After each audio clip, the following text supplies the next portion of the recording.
Good morning. I'm here joined with our Division of Emergency Management Director, Kevin Guthrie, our Adjutant General of the Florida National Guard, Major General John Haas, Secretary, Florida Department of Transportation, Jared Perdue, our Region 4 Acting Administrator for FEMA, Robert Saman, and Rear Admiral Doug Schofield with the U.S. Coast Guard. As of 8 a.m. this morning, Hurricane Idalia is located approximately 130 miles south of the Dry Tortugas with winds in excess of 80 miles per hour. It is officially a hurricane. The storm is forecast to make landfall along Florida's Big Bend tomorrow morning as a major hurricane. The National Hurricane Center has issued a hurricane warning for the Gulf Coast from Sarasota County up through Franklin County and the Panhandle, and storm surge watches are also in effect in those areas. The National Hurricane Center advisory includes that if this storm hits at high tide, storm surge could reach 8 to 12 feet in some areas, and so that would be a life-threatening storm surge. I know all those areas are under evacuation notices in the low-lying and coastal areas. You run from the water and you hide from the wind. If you're there in that storm surge, you're putting your life in jeopardy when it gets to be that high. So if you are giving those orders, please heed those orders. You do not have to leave the state. You don't have to drive hundreds of miles. You have to get to higher ground in a safe structure. You can ride the storm out there, then go back to your home once the storm passes. There are evacuation orders for coastal and low-lying areas in 22 different counties along the Gulf Coast, as well as throughout North Florida. To make these evacuations easier on families, we have directed FDOT to waive tolls in Citrus, Hernando, Hillsborough Lake, Pasco, Pinellas, and Sumter counties, and that started at 0400 this morning.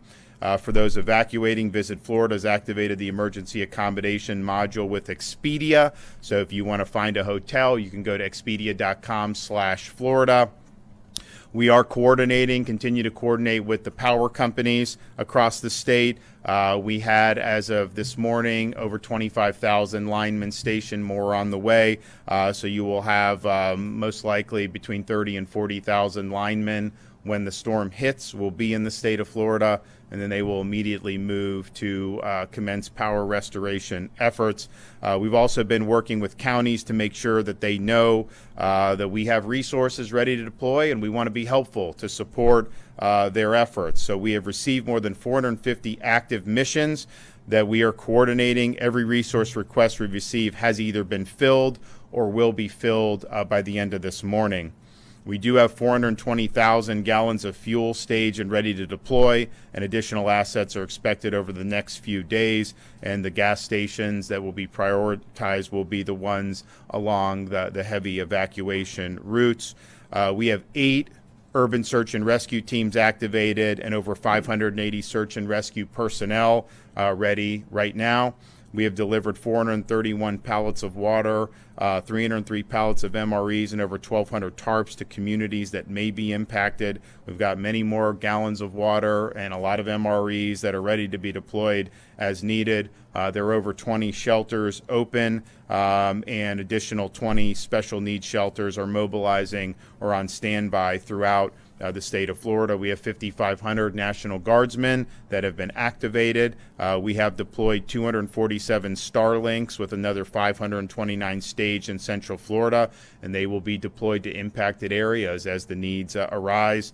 42 school districts have announced school closures over the next 2 days, along with 16 state colleges and 7 Florida universities. Our Florida Department of Transportation has more than 600 personnel, including over 220 cut and toss crew members, with more than 400 pieces of heavy equipment and trucks strategically placed across the state to prepare for cut and toss operations post-storm. And if you look at that track of where it's going now, you are going to see a lot of debris. There's a lot of trees along that track, and it is going to knock down trees, it's going to knock down power lines, and there's going to be a need to be able to clear a lot of the right-of-ways. Florida Department of Transportation has about 1,100 generators en route to impacted areas, and they're going to use that to get the traffic signals up and running as soon as possible when the storm passes.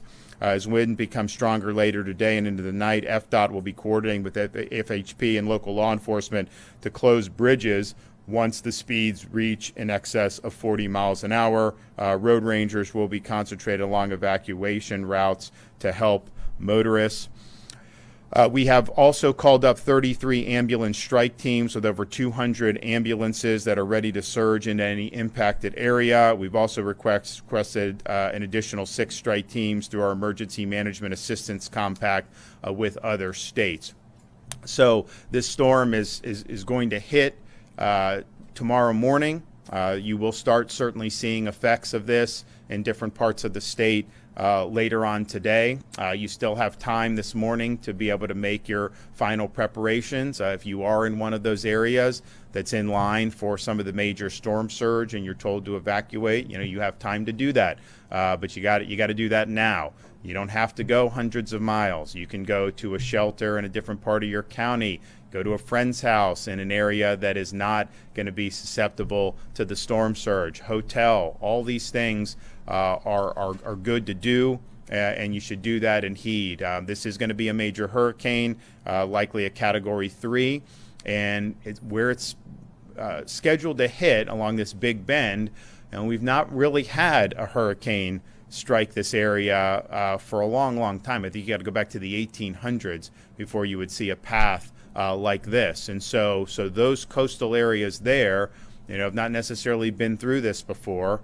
And I think that being safe is the appropriate thing, and erring on the side of caution is the appropriate thing. We will, of course, be mindful of any changes in the path of this storm. I think everybody on that Gulf Coast from Tampa Bay up until Northwest Florida must remain vigilant. They have nudged the track a little bit further west over the last 24 hours. I mean, we were looking at potentially Levy County, I think, yesterday and today. Now we're looking more at a Taylor County. There's some models that say it may go even further west. So places like Tallahassee, where we are today, certainly you could end up having it hit Tallahassee directly in some of the surrounding areas. So everyone just remain vigilant, continue to watch and listen to the local orders that you receive from your local emergency management personnel. I want to thank everybody. We've been in contact with people from most of these counties over the last few days. Everybody's working hard. Everybody understands that that this is a significant event, and they're remaining calm, cool, and collected, but they're executing, and that's what we need to continue to do. I want to thank everybody here at the state of Florida for working hard. They've been working now round the clock and getting the resources where they need to be as those requests come in. And of course, once the storm passes, we're going to immediately go to commence any type of rescue operations, and of course the power restoration will be a big priority. Go to floridadisaster.org/get-a-plan if you have any questions. Again, you still have some time this morning and into the early afternoon, but as we get throughout this day, you are going to start to see rain and wind pick up, particularly the further south you are in the state of Florida. And by the time we get to the end of tonight, you're gonna see some nasty weather. So just be warned about that, and do what you need to do right now to be able to keep yourself and your family safe. Okay, we're going to hear from Kevin Guthrie, Division of Emergency Management. Good morning, everyone. Thank you, Governor, again for your continued support and leadership. As of this morning, Idalia was upgraded to a Category 1 hurricane and is expected to continue to strengthen as it makes its way through the Gulf of Mexico. The storm is going to be here very soon. By this time tomorrow morning, we will pretty much lock down the EOC, and we will be working through those issues. The state is working overtime to fulfill requests made by counties in the path of the storm. To date, we have filled 400, or we are actively working 461 missions. We have closed 72 missions for a total of 552 missions. Counties, please continue to send in your resource requests so that we can take advantage of the time we have left. We're going to have about another 18 hours or so that we can move commodities. After that, we will not be able to do that any longer. We're doing everything we can to ensure that communities have the necessary resources they need. But you as a household owner, You need to take action now. You need to get you and your family, businesses, you need to get your employees ready now. The time is now. I implore you to finalize your disaster preparedness actions right now. I want to stress again, even if your community is not in the forecast cone, it does not mean you're in the clear. I'm going to use a graphic to my left. If you're in red on this graphic, you're underneath a hurricane or tropical storm warning, or you're underneath a surge warning. If you're in pink, you're under a watch. That is well outside that cone. So again, people are going to experience issues with this, from trees down, power being shut down, heavy rains are on the east side of this storm. It's going to be a very fast-moving storm, but please, if you're in the red, don't focus on that cone. Focus on, if you're in the red, you need to take some type of protective action, and you need to do that now. If you decide to shelter in place, identify a safe place in your home, away from windows where you can shelter safely. The same thing applies to the very first thing that we're going to experience most likely in Florida, which is a tornado. If you find yourself in a tornado watch or warning, please get yourself to an interior room free of windows, put a mattress over your head. Even if you have some type of bicycle helmet or something like that, you need to protect your head from tornadic activity. If you're evacuating, do not leave your pets behind. Make sure you have leashes, carriers, plenty of food and water for them. Evacuations can be stressful on the whole family, so please pack comfort items for your kids, like their favorite toys, games, or snacks. Make sure that before you leave your home, or if you're sheltering in place, if you can pick it up, put it up. If you cannot pick it up, tie it down. Minimize the amount of items that can be picked up and overturned in your neighborhood. Whatever you decide is the best for yourself and your family, again, the action is now. You must do it now. If you're unsure about the next steps of what to do, please contact your local emergency management office. We have also launched the State Assistance Information Line, or in true emergency management vein, we have plenty of acronyms, or the SAIL line. You can contact them at 1-800-342-3557. Again, that's 1-800-342-3557. That's the State Assistance Information Line, and they can take any requests that you have. We have operators standing by now, and that is a 24/7 hotline. They will help you out with how to prepare before, during, and after a hurricane, road closures, alternate routes, available open shelters in host and impacted counties, shelters designed for medically dependent individuals, and reentry information. All of that is available at that number. You can also, of course, get up-to-date information by visiting our emergency information site at floridadisaster.org/updates and following us on social media at FLSCRT or at FLCERT. We also just launched yesterday a new guide for newcomers to Florida and visitors to Florida. That is available at floridadisaster.org/guide. floridadisaster.org/guide.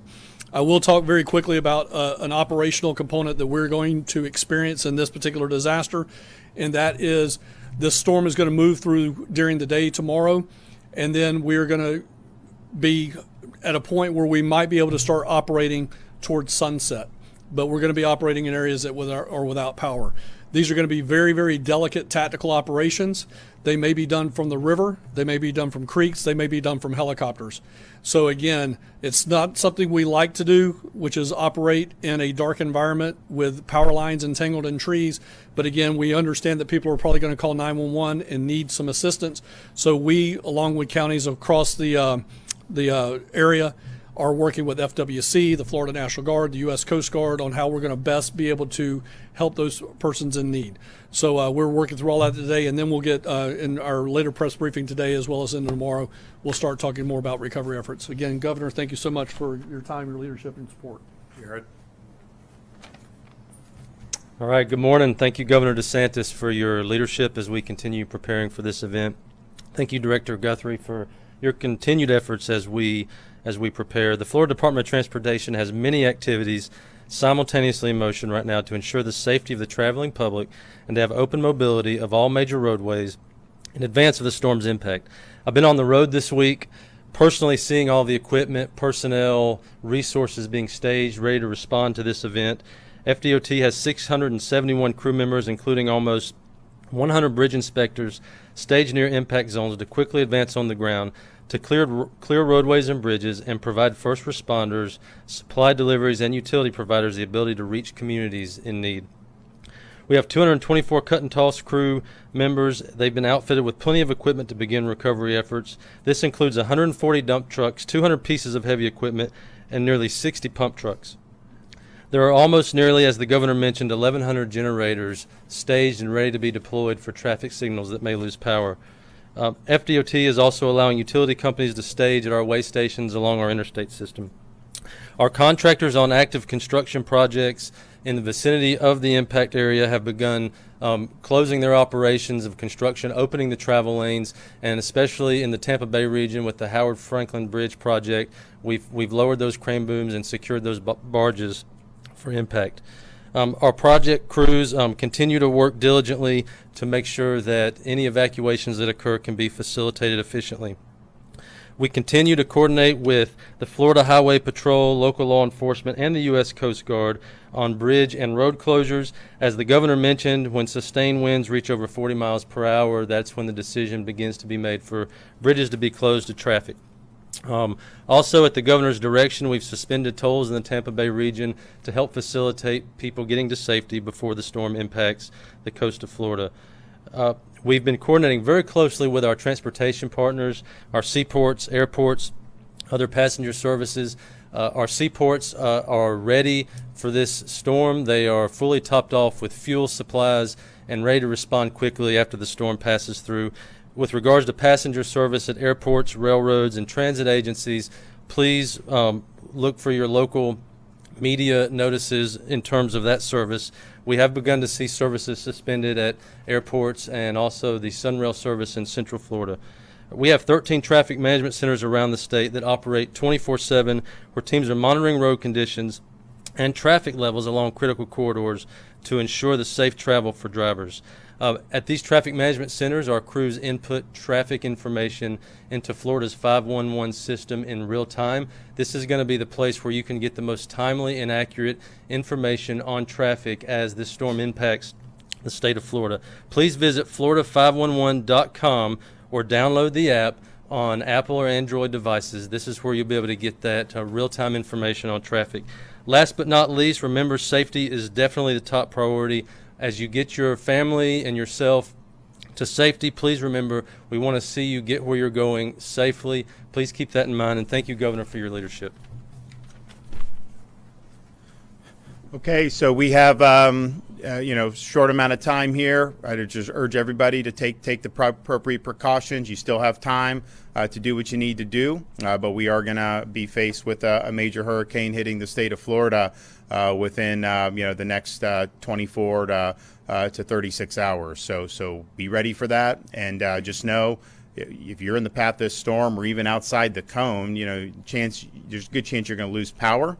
There's going to be a lot of people working to restore that, but just be prepared for that to happen and make sure you're doing what you need to do for yourself and your family. Okay, any questions? Yeah, contingency plans for Tallahassee? Those closings that Secretary Perdue mentioned, any idea as to when in the Tampa Bay area that 40-mile-per-hour winds might reach and those two might coincide? I don't know if you've spoken to them in briefings. What do you think on 40? I mean, it'll be we're tonight probably, right? Yeah, tonight. Yeah. Yeah, I would say sometime tonight. I think you're late tonight, early tomorrow morning. You should probably see winds of that. Now, this track, they've moved it a little further west, and so I mean, obviously there's still going to be impacts in Tampa Bay, but every notch west, it's a little less impact to Tampa. So some of the models had it going even further west into Tallahassee. NHC has not been willing to go that far, and some of these models have been very bad, to be honest with you, if you look at past storms. But there is some people that think it's going to go even further west than that. And so that's why we say certainly Tallahassee, those areas, you're not out of the woods. Yeah. Do you have any contingency plans for state government to continue operating if Tallahassee is devastated? So we're going to do so basically what the state government has traditionally done is when Leon County does a closure, then the state doesn't. They closes their office buildings. Now people will still be working from home or what they need, and the essential personnel that are here. So everything will continue. But in terms of routine state government work, they will be home on Wednesday. ACA yesterday put out a message urging healthcare facilities to report their status. Have some facilities not been cooperating? What's the latest on that? Yeah, so Secretary Weta with the Agency for Healthcare Administration and Deputy Secretary Ken Shepke with Department of Health have been working with hospitals alongside. We have thousands of facilities that are required to report. Sometimes those facilities do have some delays in reporting. This is one of those things that, just like with any other type of bureaucratic system, we're encouraging them to update today. Don't procrastinate. I think their normal updates are maybe once a week. So again, it's just don't wait to the end of the week when your normal reporting time is. We need you to be in a daily status reporting update now. So that's what the focus was yesterday, of getting real-time stats and keeping that evergreen. So, Governor or Director, this storm's going to hit some of the poorest parts of the state. Hamilton County, Levy County, and whatnot. I don't know if, like Michael, if you've talked with FEMA about getting expedited funding so that the reimbursement angle isn't there for those counties that are only bringing in $3 million in ad revenue. Yeah. So the governor under his leadership with the hurricane, actually we'll go all the way back to Michael or Eric. He'd been on the job one day when he authorized expedited funding, which the previous administration did not do. So with 2 days left, we did a lot of expedited projects to FEMA for Hurricane Michael. We did expedited projects for Hurricane Ian, and we are now in the process. I got people on the floor right now doing expedited projects for FEMA. Robert is the acting administrator for FEMA Region 4. He is aware of that. His team is here. They know that we're going to be asking for several expedited projects from the state level. We're going to encourage counties to do the same. I'm sure the governor will probably have some announcements about things that he may be doing to help fiscally constrain counties in future press conferences. And a quick follow-up. Figured out the ratio or how much FEMA will pay. I think we had like first 100 days for Michael. I think we had 100%. Yeah, so we're in the process of writing up that documentation right now. Right now we know that we're at 75-25. They've already covered Category B and DFA, direct federal assistance. Those will be at a minimum 75-25, but we will be writing letters for the governor's signature that will ask for 100% coverage for X number of days. We're trying to see exactly what the type of damage is going to be. Does it come? It doesn't make sense for us to come out today and say we want 100 days because we don't know how much damage we have. We don't want to be overzealous, but at the same time we want to make sure that we take care of Florida. And I think that with this storm, given the geography, there's going to be a lot of debris, a lot of trees, a lot of that. Now, that's a challenge, but it's also compared to, say, an Ian, where you had it mixed with a lot of commercial and residential. This is likely just going to be, a lot of trees and roads and stuff. And so it's going to be a big effort, but I think it'll be something where, you get those people in to pick up the debris, and they're going to be able to do it. I think it'll be easier to get rid of the debris, just given how the things are laid out. There were some serious challenges with Ian, just given how the debris would be scattered all over the place. I think we know that there's going to be a lot of debris. I think we know there's going to be a lot of trees and limbs and all that's going to be there, and that's going to be a really important part of the post-storm recovery. For you, as this is intensified into a hurricane and continues to intensify, how long are you planning on staying in Florida and off the campaign trail?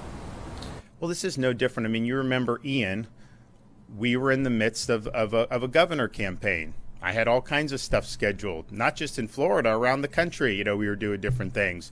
And, you do what you need to do. I mean, and so that's what we're doing. So it's going to be no different than what we did during Hurricane Ian. I'm hoping that this storm is not as catastrophic as Hurricane Ian was, but we're gonna do do what we need to do, because it's just something that's important. But it's no different than what we've done in past iterations of all this stuff.